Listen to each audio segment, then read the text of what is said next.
印度国产航母维克兰特号第二次海试频频磕头，发生了啥？印度的维克兰特号航母没有安装球匕首，又是为何？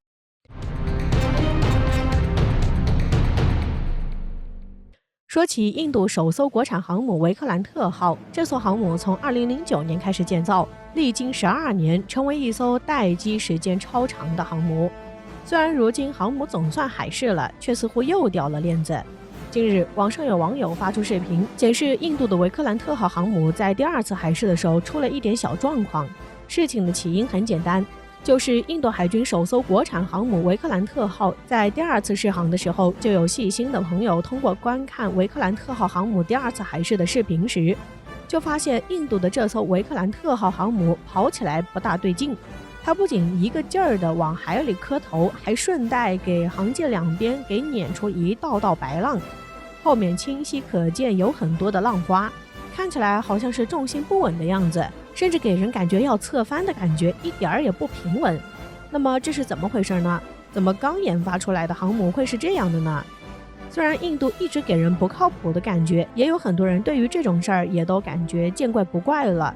但是还是有许多的网友想知道这艘航母到底发生了啥。这不，就有了解船体构造的网友很快诊断出，这是因为印度的维克兰特号航母没有安装球匕首，从而导致舰首部分的浮力不足引发的埋手，而球匕首又是当代大多数航母在结构上非常常见的部分，但是也有的航母的设计是没有球匕首的，所以此次印度航母在海试中如此的颠簸，也许不全然是球匕首的问题，因为当代航母和球匕首也没有画上绝对的等号，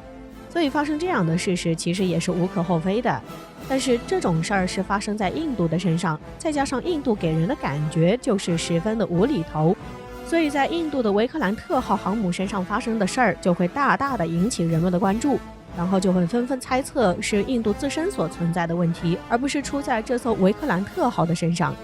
虽然印度的这艘维克兰特号的由来也是具有十分的戏剧性，了解印度的朋友应该都知道，早在2004年的时候，俄罗斯表示可以将航母免费赠送给印度，而当时印度的维拉特号航空母舰也面临退役，印度人不希望丢掉航母传统，因此对俄罗斯人如此的热心肠表示很欢迎。不过印度人却不知道天下没有免费的午餐这个道理，精明的俄罗斯人可能会真的白白便宜印度人，其中肯定是让他们有利可图，只是愚钝的印度人没发觉而已，反而还觉得自己捡到了大便宜，还开心得不得了。然而到了2007年的时候，俄罗斯却告知航母改造的成本已经上升到29亿美元，并且要求印度支付额外费用。如果拒绝，俄罗斯国防部威胁要把这艘船移交给他们自己使用。但是此时印度已经支付了9.74亿美元，改装也进行了大约50%的工作，所以这已经到了不得不继续下去的地步，不然印度就要白白损失9.74亿美元，印度人肯定不会善罢甘休，也只能硬着头皮继续下去。所以后面的事儿我们也知道了，印度最终还是咬牙买下了这艘航母。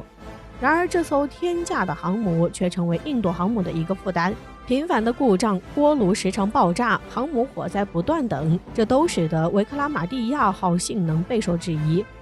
所以印度都说他们被俄罗斯坑惨了。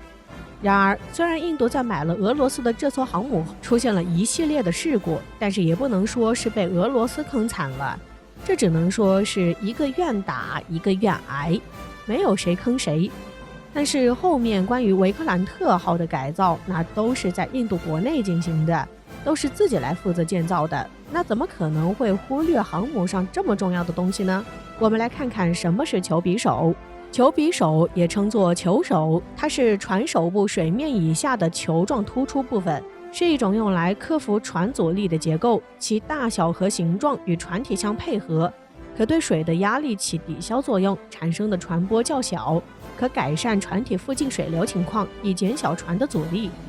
所以球匕首无论是民用船还是军用船，其实都是一个很常见的部分，其作用在于增加头部重量，从而使得船只在航行中保持平衡，尤其是在大风大浪的环境中能维持舰体的稳定。因此在大吨位的舰船中，往往就需要建造球匕首来使其完成远洋航行。那么对于这个问题，难道真的是印度忘记装球匕首？其实并不是，这只是把问题想得太过于简单了。据悉，这可能就是负责设计维克兰特号航母的意大利与法国的船舶专家，他们可能就没有在图纸上进行这样的设计，而是忽略了球匕首这个在重型舰船上的重要物件。看来他们很可能在维克兰特号身上采用了复古的刀片手设计，不过这种设计并不适合航空母舰这样的大型船只。对此就有网友评论，三哥要多长点心。而且舰船在航行中发生埋手这种情况并不罕见，所发生的原因也有很多，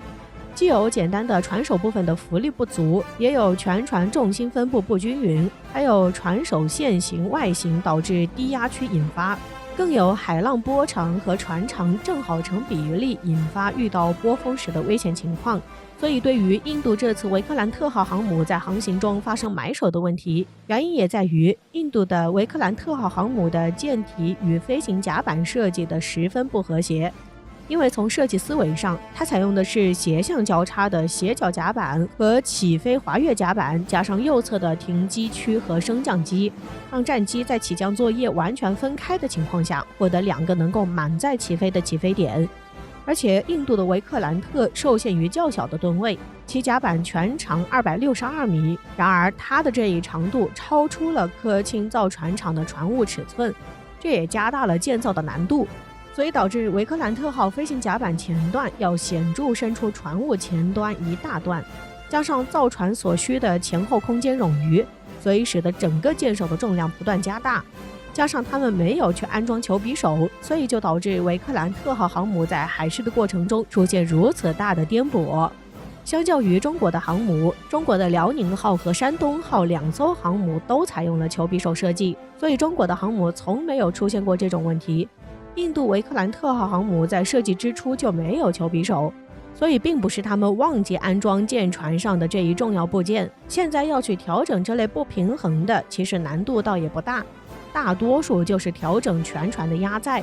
哪儿重了想办法减重，或者往对应的部位补点压载油、压载水，实在不行来点压载铁或者水泥，这样可以更好的去保持航母的平衡。加上维克兰特号航母上还要承受很多的舰载机，所以印度急需在这一方面进行解决，不然的话这艘航母还没出门就可能翻了，完全没有用武之地。